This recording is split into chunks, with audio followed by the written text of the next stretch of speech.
श्याम और राधा रायगढ़ गांव में रहते हैं। वैसे तो उनके अपने घर में ही 2 वक्त का खाना पूरा नहीं पड़ता, लेकिन फिर भी श्याम हर रोज किसी न किसी नए मेहमान को दोपहर के खाने पर घर ले आता है। एक दिन राधा कहती है, ये क्या है जी, जब आपको पता है कि हमारे पास अपना पेट भरने तक का खाना पूरा नहीं होता, फिर क्यों रोज किसी न किसी नए मेहमान को घर लेकर आ जाते हो? ऐसे तो जिंदगी जीना मुश्किल हो जाएगा। मेहमानों को खिलाना पुण्य का काम होता है, इससे भगवान खुश होते हैं। तुम क्यों उसके बीच में आकर पाप की भागीदारी बन रही हो? दोबारा मेरे सामने ऐसी बात मत करना, समझी? इसी तरह राधा बहुत बार श्याम को समझाने की कोशिश करती है, पर वो हर बार एक ही बात बोलकर उसे चुप करा देता है। इन्हें समझाना तो बेकार है, मुझे ही कोई ऐसी तरकीब सोचनी होगी जिससे मेहमान अपने आप ही यहां आना बंद कर दे। राधा तरकीब सोचने में लग जाती है और इसी तरह कुछ दिन बीत जाते हैं। एक सुबह श्याम बिना कुछ बताए जल्दी घर से निकल जाता है और राधा अपने काम में लग जाती है। कुछ घंटों बाद श्याम अपने एक दोस्त के साथ घर वापस आता है। सुनो राधा, आज दोपहर के लिए 3 मेहमानों का खाना बनाकर रखना, और याद रखना उनकी खातिर में कोई कमी ना हो। श्याम की बात पर राधा हैरानी से उसकी तरफ देखने लगती है, लेकिन दोस्त के साथ होने की वजह से कुछ बोल नहीं पाती। घर में तो ठीक तरह से 2 लोगों के खाने लायक तक दाल चावल नहीं है और इन्हें मेहमान बुलाने हैं। बस अपना अपना बोलते हैं, दूसरे की तो कभी सुननी ही नहीं है। क्या करूं मैं?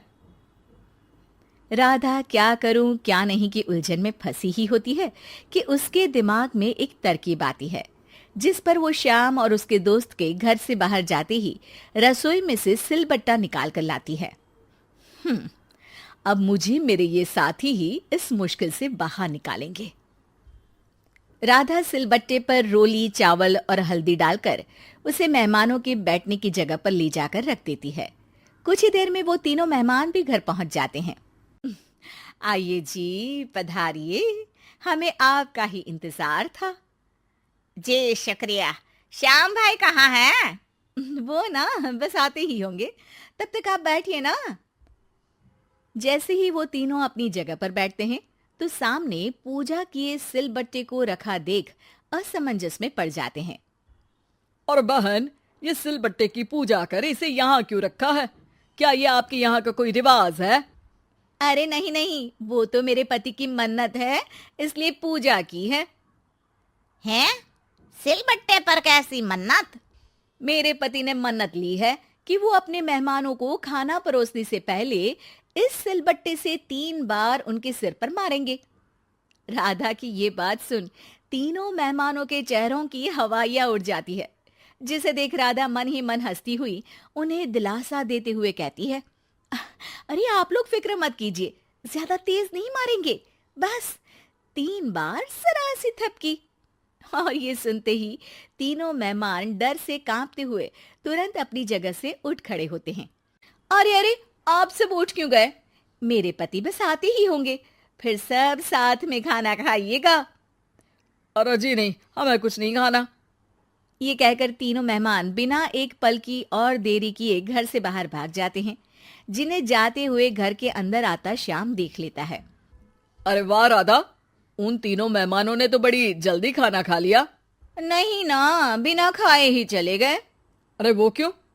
क्योंकि वो खाने से पहले मुझसे ये सिलबट्टा मांग रहे थे, तो मैंने बोल दिया कि मेरी माँ ने दिया है, मैं नहीं दे सकती। बस फिर वैसे ही चले गए। राधा की बात सुन श्याम गुस्से से लाल होकर उस पर चिल्लाने लगता है। तुम पागल हो क्या? मेहमान को नाराज कर दिया। मेहमान जो मांगे उन्हें वो देना हमारा फर्ज है। इतनी सी बात तुम्हें कब समझ में आएगी? मैं अभी उन्हें ये सिलबट्टा देकर वापस घर में ले आता हूं, तुम खाना तैयार रखना। अब श्याम सिलबट्टा उठाए घर से बाहर निकल जाता है और मेहमानों को ढूंढना शुरू कर देता है, जो उसे पास में ही एक पेड़ के नीचे बैठे दिखते हैं। श्याम उनके पास पहुंचने ही वाला होता है कि वो उसे सिलबट्टे के साथ आता देख दोबारा भागना शुरू कर देते हैं, जिस पर श्याम भी उनके पीछे भागने लगता है।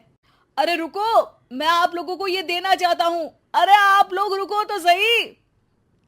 अरे भाई, ये तो हाथ धोकर पीछे पड़ गया है। अरे जुबान कम और पैर तेज चलाओ। वो तीनों पिटाई के डर से और ज्यादा तेज भागने लगते हैं।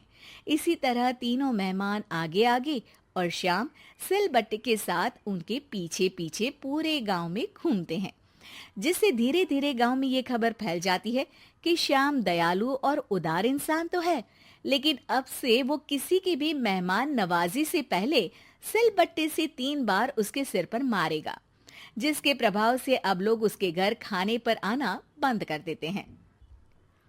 मैं तो उन्हें सिलबट्टा देने जा रहा था और लोगों को लगा कि मैं मार रहा हूं। कितना बड़ा बेवकूफ हूं। अब मेरी ही वजह से कोई यहां खाने पर आने के लिए तैयार नहीं है। इस तरह राधा अपनी होशियारी और सिलबट्टे की मदद से श्याम के मेहमानों वाली आदत से छुटकारा भी पा लेती है और घर की शांति भी भंग नहीं होती। जरूरी नहीं कि हर जंग हथियार से ही लड़ी जाए। कुछ के लिए सिर्फ दिमागी चाल ही काफी होती है, और अगर शांति के साथ अच्छे से दिमाग लगाकर सोचा जाए तो मुश्किल से मुश्किल समस्या का समाधान मिल ही जाता है।